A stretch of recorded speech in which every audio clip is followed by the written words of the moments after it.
ನಿಮಗೊಂದು ಘಟನೆ ಹೇಳ್ತೇನೆ. ಬಾಬರ್ ಅಲಿ ಅಂತ ಹೇಳಿ ಒಂದು ಹುಡುಗ, ನೀವು ವೆಬ್ಸೈಟ್ನೊಳಗೆ ಹೋದ್ರೆ ಈ ಹೆಸರು ಹೊಡೆದ್ರೆ ಸಿಗ್ತದೆ ನಿಮ್ಗೆ, ಬಾಬರ್ ಅಲಿ. ಪಶ್ಚಿಮ ಬಂಗಾಳದೊಳಗೆ ಈ ಹುಡುಗ ಒಂದು ಪುಟ್ಟ ಹಳ್ಳಿಯಲ್ಲಿದ್ದಂಥ ಯುವಕ, ಮುರ್ಷಿದಾಬಾದ್ ಅಂತ ಹೇಳಿ. ಅಲ್ಲಿ ಸುತ್ತ 5-6 ಕಿಲೋಮೀಟರ್ ಶಾಲೆಗಳೇ ಇರಲಿಲ್ಲ. ಅಂಥ ಹಳ್ಳಿಯಲ್ಲಿ ಆ ಹುಡುಗ 9 ವರ್ಷದವನಿದ್ದಾಗ, ಏನು ನಮ್ಮ ಹಳ್ಳಿಗಳ ಜನ ಮಕ್ಕಳು ಬೇರೆ ಶಾಲೆಗೆ ಹೋಗ್ಬೇಕಂದ್ರೆ 5-6 ಕಿಲೋಮೀಟರ್ ನಡೆದು ಹೋಗ್ಬೇಕು ಅಂತ ತಿಳ್ಕೊಂಡು ಆ ಹುಡುಗ ಒಂದು ಶಾಲೆ ಶುರು ಮಾಡ್ತಾನೆ.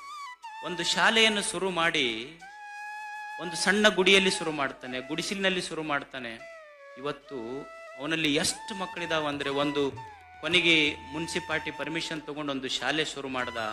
ನಿಮಗೆ ಆಶ್ಚರ್ಯ ಅನ್ನಿಸ್ಬೋದು, ಇವತ್ತಲ್ಲಿ 10 ಜನ ಶಿಕ್ಷಕರ ಕೆಲಸ ಮಾಡ್ತಾರೆ. ಅವನಿಗೆ 16 ವರ್ಷ. BBC ಅವರು ಅವನಿಗೆ ಒಂದು ಅವಾರ್ಡ್ ಕೊಟ್ಟಿದ್ದಾರೆ. He is the youngest head master of the world ಅಂತ. ಅವನು ಸಣ್ಣ ಹುಡುಗ ಒಂದು ಶಾಲೆ ಕಟ್ಟಿದ್ದಾನೆ, ಡೊನೇಷನ್ ಲೆಸ್ ಸ್ಕೂಲ್. ಅಂದ್ರೆ ಯುವಕರು ಮನಸ್ಸು ಮಾಡಿದ್ರೆ ಈ ದೇಶ ಕಟ್ಟುವಲ್ಲಿ ಬಹಳ ಮುಂದುವರಿಬಹುದು.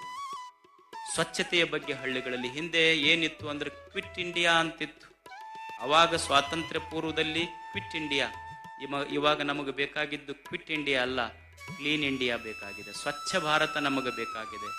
ಇವತ್ತು ಹಳ್ಳಿಗಳಲ್ಲಿ ನೀವೆಲ್ಲ ನೋಡ್ತೀರಿ, ಪಾಪ ಹೆಣ್ಮಕ್ಳು ಎಷ್ಟು ಅಸಹ್ಯಕರ ಪರಿಸ್ಥಿತಿಗಳು. ನೀವು ಹಳ್ಳಿ ರೋಡ್ನೊಳಗೆ ಹೋಗ್ರಿ, ಇವತ್ತಿಗೂ ಸಹಿತ ಶೌಚಾಲಯಗಳಿಲ್ಲ.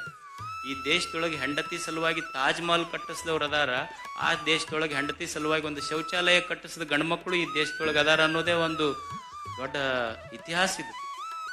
ಹೆಣ್ಮಕ್ಳ ಪರಿಸ್ಥಿತಿ ಎಷ್ಟು ಗಂಭೀರ ಆಗ್ತದೆ. ಗಂಡ್ಮಕ್ಳೇನು ಬಿಡ್ರಿ, ನೀವು ಅವ ಚುಟ್ಟ ಹಚ್ಕೊಂಡು ಕುಂತಿರ್ತಾನ, ನೀವು ಈ ಕಡೆಯಿಂದ ಲೈಟ್ ಹಾಕ್ರಿ, ಈ ಕಡೆ ಮಾರಿ ತಿರುಗಿಸ್ತಾನ ನಾವು.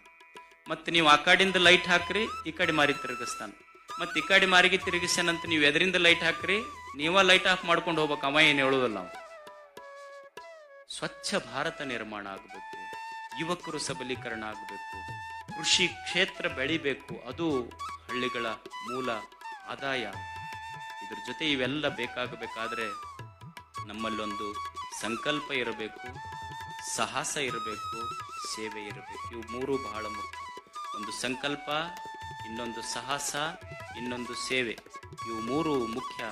ಇವು ಮೂರು ಇದ್ರ ಅದು ವ್ಯಕ್ತಿ ವಿಕಾಸ, ಗ್ರಾಮ ವಿಕಾಸ, ದೇಶ ವಿಕಾಸ ಆಗ್ತದೆ ಅನ್ನುವ ಮಾತು ಹೇಳಿ, ಸೇವೆ ನಮಗೇನು ದೇವರು ಕೊಟ್ಟಾನ ಅದನ್ನು ನಾವು ಸರಿಯಾಗಿ ಮುಟ್ಟಿಸ್ಬೇಕು. ಅದು ಜ್ಞಾನವೇ ಇರಲಿ, ಸಂಪತ್ತೇ ಇರಲಿ. ಈ ನಿಸರ್ಗ ನೋಡಿ, ನಮ್ಮ ಎತ್ತಿದಾವ, ಎತ್ತು ರೈತನ ಜೊತೆನೆ ಹೊಲದಲ್ಲಿ ಗಳೆ ಹೊಡಿತದೆ, ನೇಗಿಲ ಹೊಡಿತದೆ, ಜೋಳ ಬಿತ್ತದೆ. ಜೋಳ ಎತ್ತರಾದ ಮೇಲೆ ಜೋಳ ಕೊಯ್ತೀರಿ ನೀವು ರೈತರು. ಅವಾಗ ಎತ್ತಂತದೆ, ನೋಡಪ್ಪ ರೈತ, ಇಬ್ರು ಕೂಡೇ ಬಿತ್ತಿ ಬೆಳೆದೀವಿ, ಜೋಳ ಬೇಕಾದ್ರೆ ನೀ ತಿನ್ನು, ದಂಟ ನನಗ್ ಬಿಡು ಅಂತೈತೆ ಇಲ್ಲ ಎತ್ತ.